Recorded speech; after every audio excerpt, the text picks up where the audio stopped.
ನಟ MS ಉಮೇಶ್ ಅವರ ಪತ್ನಿ ಸುಧಾ ಅವರು ನಮ್ಮ ಜೊತೆ ಇದ್ದಾರೆ. ನಿಜವಾಗ್ಲೂ ಕೊನೆಯ ದಿನಗಳು ತುಂಬ ಕಷ್ಟಕರವಾಗಿರ್ತಕ್ಕಂಥ ದಿನಗಳು. ಹೇಗಿದ್ರು ಏನು ಅಂತ ಅಮ್ಮ ಈ ಸಂದರ್ಭದಲ್ಲಿ ಖಂಡಿತ ಕಷ್ಟ ನಿಮಗೆ ಮಾತಾಡೋಕ್ಕೆ.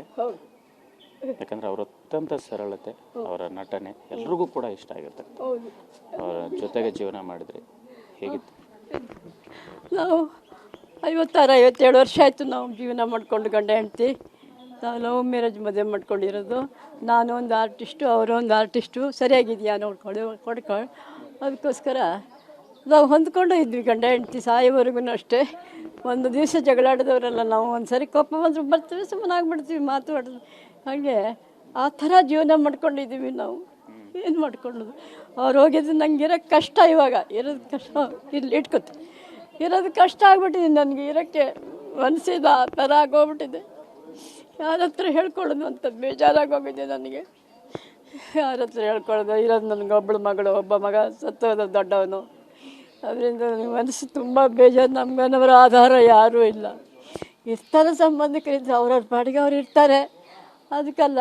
ಅದು ನಮ್ಮದು ಅಂತ ಒಂದು ಬೇಕಲ್ವಪ್ಪ, ಅಲ್ವಾ ಹೇಳಿ ನೀವು? ಅದಕ್ಕೋಸ್ಕರನೇ ನನಗೆ ತುಂಬಾ ಬೇಜಾರು. ನನಗೆ ಒಂದು ದಿವಸ ಕೂತ್ಕೊಂಡು ಅಳ್ತಿದ್ದೆ. ಅವ್ರನ್ನ ಆಸ್ಪತ್ರೆಗೆ ಅಡ್ಮಿಟ್ ಮಾಡಿದಾಗ ನನಗೂ ಲೋ BP ನಡೆಯೋಕ್ಕೆ ಆಗಲ್ಲ. ಅದಕ್ಕೆ ಎಲ್ಲೂ ಹೋಗಲ್ಲ, ಮನೆ ಬಿಟ್ಟು ನಾನು ಮನೆಯಲ್ಲೇ ಇರ್ತೀನಿ. ಅದಕ್ಕೋಸ್ಕರ ಯಾರ ಹತ್ರ ಏನು ಹೇಳ್ಕೊಡೋದು ಹೇಳಿ ನಮ್ಮ ಕಷ್ಟನ? ಅಮ್ಮ ಅಷ್ಟು ಸಿನಿಮಾಗಳಲ್ಲಿ ನಟಿಸಿದ್ರು, ಅಷ್ಟು ದೊಡ್ಡ ಕಲಾವಿದರಾದರೂ ಕೂಡ ತುಂಬ ಸಂಕಷ್ಟಗಳನ್ನು ಎದುರಿಸ್ತಾ ಇದ್ರು ಉಮೇಶ್ ಅಣ್ಣ. ಯಾವಾಗೂ ಕೂಡ ಕಷ್ಟ ದಿನಗಳನ್ನೇ ಸವಿಸ್ಕೊಂಡು ಜೀವನ ಮಾಡ್ತಿದ್ವಿ. ಒಬ್ಬರ ಹತ್ರ ಅಕ್ಕಪಕ್ಕ ಯಾರ ಹತ್ರ ಸಂಬಂಧಿಕರ ಹತ್ರ ಹೇಳ್ಕೊಡ್ತೀರಿ ನಾವು ಹೀಗಿದ್ದೀವಿ ಹಾಗಿದ್ದೀವಿ. ಅದು ದುಡ್ಡು ಗಿಡ್ಡು ನಮ್ಗೆ ಯಾರ ಹತ್ರನೂ ಒಬ್ಬರು ಚೆನ್ನಾಗಿದ್ದಾರೆ ಅಂತ ನಾವು ಹೊಟ್ಟೆ ಕಿಚ್ಚು ಪಡ್ತಿದ್ದಿಲ್ಲ. ಅವ್ರು ಚೆನ್ನಾಗಿದ್ರೆ ಇರ್ತಾರೆ, ನಮಗೇನು ಅಂದ್ಬಿಟ್ಟು ನಾವು ಅನ್ಕೋತಿದ್ವಿ ಅಷ್ಟೇ ವಿನಃ ನಾವು ಯಾವತ್ತೂ ಒಂದು ಹತ್ತವರೆಲ್ಲ ಮಾಡಿದವರು.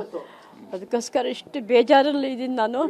ಅವ್ರು ಸತ್ತೋದ್ರೂ ನಮಗೆ ಇರಬೇಕನ್ನೋ ಆಸೆನೂ ಇಲ್ಲ ನನಗೆ. ನನ್ನ ಮಗಳೊಬ್ಬಳು ದಿಕ್ಕಾಪಲಾಗ್ಬಿಡ್ತಾಳಲ್ಲ ಅಂತ ನಾನು ಏನು ಮಾಡ್ಕೊಂಡು ಜೀವನ ಮಾಡ್ತಾಯಿದ್ದೀವಿ ನಾವು. ಏನು ಮಾಡೋದು ಸರ್? ಅಷ್ಟೊಂದು ಬೇಜಾರು ನಮಗೆ. ಈಗ ಅಂದರೆ ಅವರು ಇರುವಂಥ ಸಂದರ್ಭದಲ್ಲಿ, ಸಾಕಷ್ಟು ಸಂದರ್ಭದಲ್ಲಿ ಹೇಳ್ಕೊತಿದ್ರು.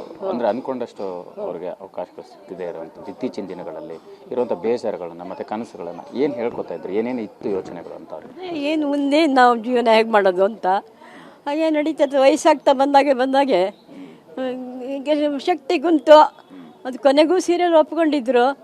ಆದರೆ ಕಾಯಿಲೆ ಬಂತ ತಕ್ಷಣ ಎಲ್ಲ ಕ್ಯಾನ್ಸಲ್ ಮಾಡಿಬಿಟ್ವಿ. ಇನ್ನೂ ನಾನು ದುಡಿಬೇಕು ಕಣೆ, ಬೇಕಲ್ಲ ನಮ್ಗೆ, ಏನು ಜೀವನಕ್ಕೆ ಊಟ ಹಾಕೋರು ಯಾರು ಅಂತ ಕೊನೆವರೆಗೂ ನಾನು ಹೋಗ್ತೀನಿ ಕಣೆ ಸುಧಾ, ನಾವು ದುಡ್ಕೊಂಬರ್ತೀನಿ. ಬೇಡ ರೀ ಮನೇಲಿ ಕೂತ್ಕೊಳ್ಳಿ, ಬೇಡ ನಾನು ಹೋಗ್ತೀನಿ ಅಂದು. ಸುಧಾ ಆಯಿತು, ಅದೊಂದು ಬಚ್ಚಲಲ್ಲಿ ಬಿದ್ದು ನೆವಾಗಿ ಹೀಗಾಗೋಯ್ತು. ಏನು ಮಾಡೋಕ್ಕಾಗಲಿಲ್ಲ, ಏನು ಮಾಡೋದು? ಅದೇ ಕೊನೆ ದಿನಗಳಲ್ಲಿ ಏನಾದರೂ ಹೇಳ್ತಿದ್ರ, ಏನು ಹೇಳ್ಕೊತಾ ಇದ್ರು? ಯಾಕಂದರೆ ಅದೇ ಕಾಲ್ಜಾರ್ ಬಾತ್ರೂಮಲ್ಲಿ ಬಿದ್ದು ಅಲ್ಲಿಂದ ಅಂದರೆ ಈ ರೀತಿ ಸಮಸ್ಯೆ ಎದುರಿಸಿದ್ರು. ಏನೂ ಆಗಲ್ಲಮ್ಮ, ನಾನು ಹುಷಾರಾಗ್ತೀನಿ ಅಂದರು. ನನಗೆ ಗೊತ್ತಿತ್ತು, ನನಗೂ ನನ್ನ ಮಗಳಿಗೂ ಹುಷಾರಾಗಲ್ಲ ಅಂತ ಗೊತ್ತು. ಅಲ್ಲಿ ಹೋದ್ಮೇಲೆ ಗೊತ್ತಾಯಿತು ಕ್ಯಾನ್ಸರು ಅಂತ. ಏನು ಮಾಡೋದು? ಹರಡ್ಕೊಂಬಿಟ್ಟಿದೆ, ಈ ಬಾಡಿಗೆಲ್ಲ ಹರಡ್ಕೊಂಬಿಟ್ಟಿದೆ. ಏನು ಮಾಡೋಕ್ಕೂ ಆಗಲಿಲ್ಲ ನಮಗೇನು. ಮೊದಲು ಸ್ಟಾರ್ಟಿಂಗ್ ಗೊತ್ತಿದ್ರೆ ನಾವು ನೋಡ್ಸ್ಕೊಬೋದಿತ್ತು. ನಮ್ಗೆ ಯಾವುದು ಗೊತ್ತೇ ಆಗಿಲ್ಲ. ದೇಹದೊಳಗೆ ಬಂದಿದ್ದು ನಮ್ಗೇನು ಗೊತ್ತಾಗ್ಬೇಕು ಹೇಳಿ? ಅದು ಅಲ್ಲಿ ಹೋದಾಗ ಗೊತ್ತಾಯಿತು.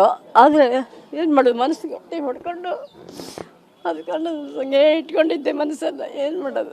ಈಗ ಇನ್ನು ಮುಂದೆ ನಮ್ಮ ಜೀವನ ಹೆಂಗೆ ಅಂತ ನಾವು ಯೋಚನೆ ಮಾಡ್ತಾಯಿದ್ವಿ, ನಾನು ನನ್ನ ಮಗಳು. ಅವರು ಹೊರಟೋಗ್ಬಿಟ್ರು, ನಮಗೆ ಯಾರಪ್ಪ ಹಾಕೋರು ಅಂತ ಅಂದ್ಬಿಟ್ಟು. ಯಾರು ಕಂಡವರಿದ್ರು ಎಷ್ಟು ದಿವಸ ಕೊಡ್ತಾರೆ ನಮಗೆ ಅಲ್ವಾ? 1-2 ದಿವಸ 3 ದಿವಸ ಕೊಡ್ಬೋದು. ದಿನಾನು ಯಾರು ಕೊಡ್ತಾರೆ ಹೇಳಿ? ಅದಕ್ಕೋಸ್ಕರ ಅಳ್ತಾ ಕೂತಿದ್ವಿ. ನಮ್ಮ ಗತಿ ಏನಪ್ಪ ಮುಂದೆ? ನನ್ನ ಗಂಡ ಹೊರಟೋಗ್ಬಿಟ್ನಲ್ಲ ಅಂತ ಬೇಜಾರು ಸರ್. ಯಾರ ಹತ್ರ ಹೇಳ್ಕೊಳ್ಳ. ಕೆಲವು ಕಲಾವಿದ್ರನ್ನ ಅಂದರೆ ಇವ್ರ ಬಗ್ಗೆ ಹೇಳ್ತಾ ಇದ್ರು. ಹಾಂ, ಸರಿ. ಇದಿಷ್ಟು ಏನಂತಂದರೆ ಅವರ ಪತ್ನಿ, ಉಮೇಶ್ ಅವರ ಪತ್ನಿ ಸುಧಾ ಅವರ ಮಾತಾಗಿರ್ತಕ್ಕಂಥದ್ದು. ತುಂಬ ಕಷ್ಟದ ದಿನಗಳನ್ನು ಅನುಭವಿಸಿದ್ವಿ ಅನ್ನೋಂಥ ರೀತಿಯಲ್ಲಿ ತಮ್ಮ TV9 ಜೊತೆ ಮಾತನಾಡಿರ್ತಕ್ಕಂಥದ್ದು. ಕ್ಯಾಮ್ರಾ ಪರ್ಸನ್ ಅಶೋಕ್ ಜೊತೆ ಮಾಲ್ತೇಶ್ ಚೆಗ್ಗಿನ್, TV9 ಬೆಂಗಳೂರು.